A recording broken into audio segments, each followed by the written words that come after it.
Amanda était une cadre supérieure riche et prospère qui croyait pouvoir guérir le monde par son travail. Cependant, après avoir rencontré une petite fille abandonnée, elle réalise qu'elle et le monde ont beaucoup plus à offrir. Amanda était une riche cadre dirigeant d'une grande entreprise.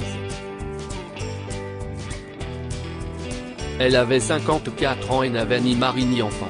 Elle a consacré la majeure partie de sa vie à sa carrière, croyant qu'elle pourrait être plus utile au monde si elle avait une plus grande influence.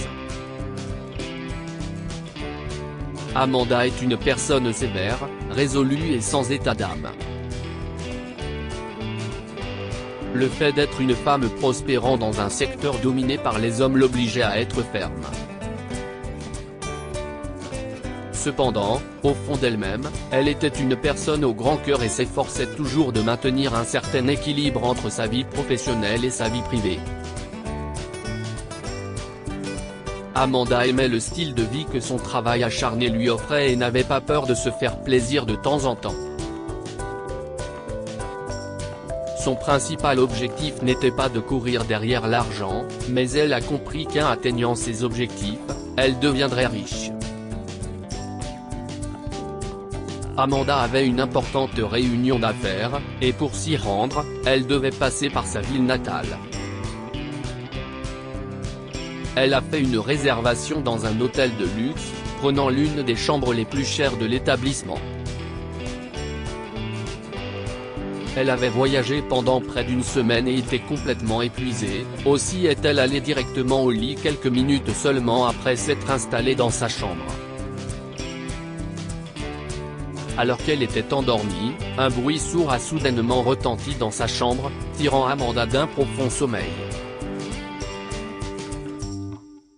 Elle s'est levée d'un bond en criant, tremblant en regardant autour d'elle, à la recherche de mouvement.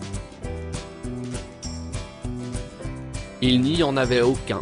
Tout était silencieux. Amanda s'est convaincue qu'elle faisait simplement un mauvais rêve et a retourné se coucher. Quelques instants plus tard, elle a entendu un bref bruissement et les bruits d'une personne qui se déplaçait dans l'obscurité. Elle alluma immédiatement la lampe de chevet. Allô ? Appelle-t-elle en tremblant de peur. Elle a regardé autour d'elle, et une fois encore, elle a été confrontée au silence. Elle s'est alors dit que le bruit devait venir de l'extérieur ou de la chambre du dessus. Au moment où elle a éteint la lampe de chevet, elle a entendu un bruit dans le placard. Elle a immédiatement allumé la lampe de chevet et saisi le téléphone de l'hôtel, s'apprêtant à appeler la réception. Avant que la tonalité du téléphone ne retentisse, elle a entendu une voix faible et douce provenant du placard.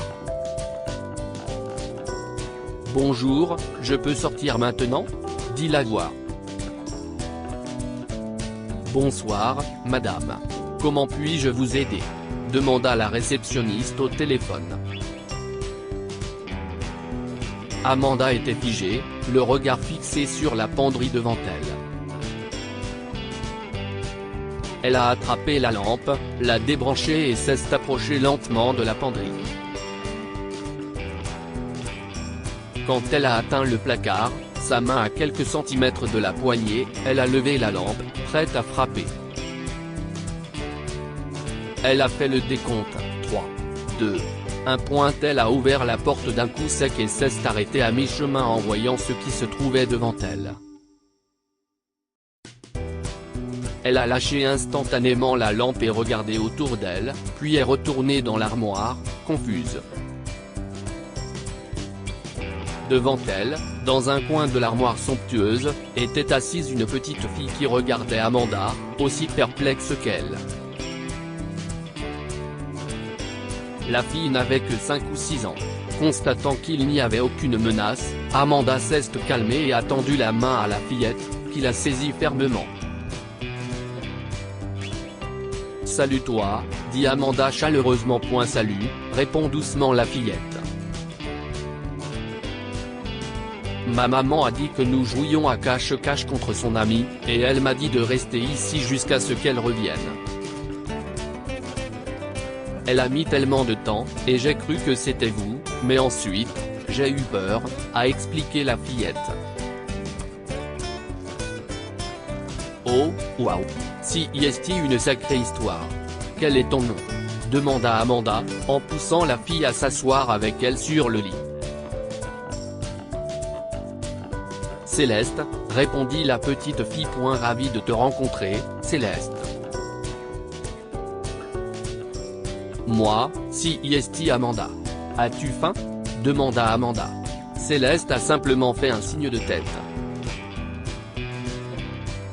Amanda a commandé un service d'étage pour elle, et elles ont mangé ensemble.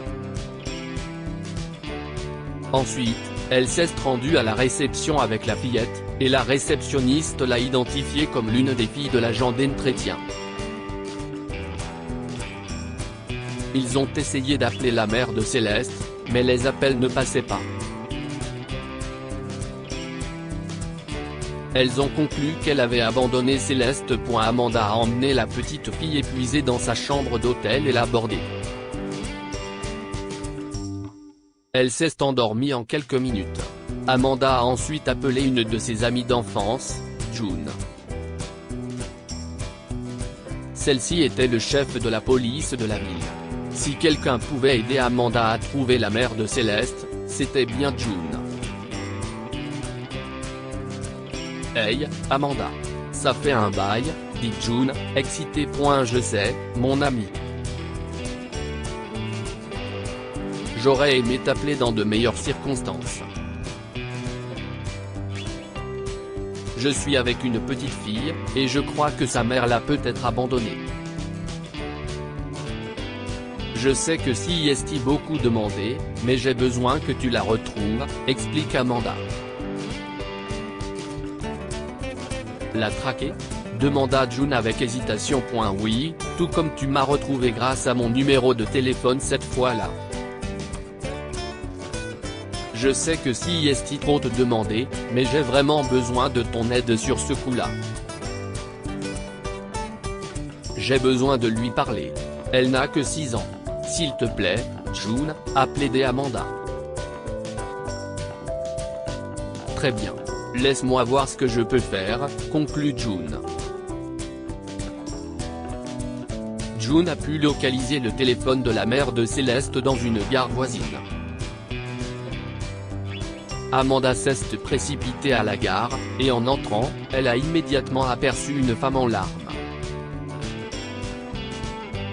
Elle s'est souvenue de la description de la mère de Céleste faite par la réceptionniste de l'hôtel et en a conclu que celle qui se trouvait devant elle était probablement la maman de Céleste. Elle s'est approchée de la femme, omettant les informations qu'elle connaissait déjà sur la situation. La femme pleurait en fixant une photo. Bonjour. Je suis désolé de vous déranger, mais vous allez bien? Demanda sincèrement Amanda. Liu Chem. Honnêtement, non, je ne vais pas bien. J'aimerais pouvoir le cacher, mais je suis là. Au commissariat, en larmes, aux yeux de tous, à voir la mère de Céleste. Quel est votre nom? Demanda Amanda, prenant un siège à côté d'elle. Cynthia. Et vous? Je m'appelle Amanda.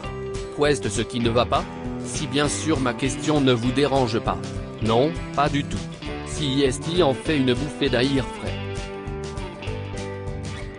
Avec qui peut-on être complètement honnête si ce n'est avec un étranger? Dit Cynthia avec un petit rire stoïque. J'ai fait la plus grosse erreur de ma vie aujourd'hui. J'ai abandonné ma vie. Je l'ai abandonnée, a dit Cynthia en montrant à Amanda la photo dans sa main. C'était une photo de Céleste. Elle est si belle. Qu'est-ce ce qui vous a poussé à faire ça? Demanda Amanda. Vous avez vraiment le temps? Demanda Cynthia avec un petit rire sarcastique, et les larmes aux yeux. Non. Mais je suis prête à vous écouter si vous souhaitez parler, répondit chaleureusement Amanda. Amanda et Cynthia ont parlé pendant 3 heures entières alors que Cynthia se confiait à Amanda. Elle a expliqué qu'elle aimait tendrement sa fille, mais qu'elle n'avait pas les moyens de s'occuper d'elle. Cynthia a expliqué que ses parents étaient décédés et l'avaient laissée avec beaucoup de dettes au moment où elle était enceinte de Céleste. Après avoir conçu sa fille, son petit ami l'a abandonnée avec l'enfant. Comme si cela ne suffisait pas, Cynthia a eu des problèmes de santé qui nécessitaient de l'argent, et elle ne pouvait pas tout gérer. Amanda a réalisé que Cynthia n'avait pas abandonné sa fille par manque d'amour ou par égoïsme. Cynthia avait fait de nombreuses erreurs stupides dans sa jeunesse, mais elle voulait sincèrement le meilleur pour sa fille. Et même noyée dans ses erreurs, elle n'avait pas eu de chance. Amanda a finalement révélé à Cynthia qu'elle avait sa fille et qu'elle était prête à les aider. Cynthia a pleuré encore plus fort, et Amanda est intervenue pour essayer de la réconforter. « Je n'aurais jamais laissé une mère qui a abandonné cet enfant sain approcher à nouveau.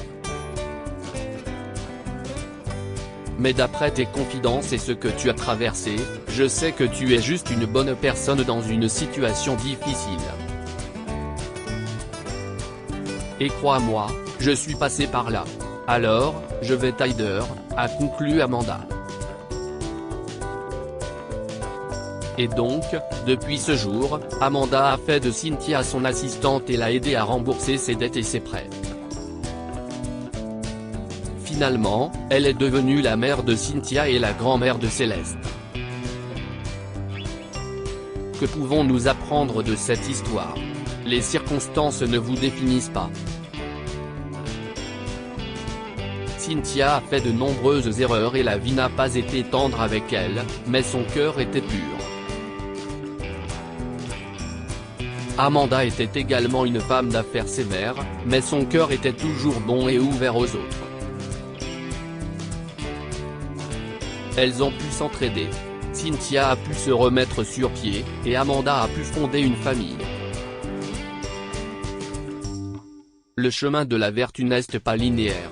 Amanda avait toujours défini sa contribution à l'humanité par son travail, mais en un seul acte de bonté, elle a réalisé à quel point sa valeur et son cœur sont en réalité vastes.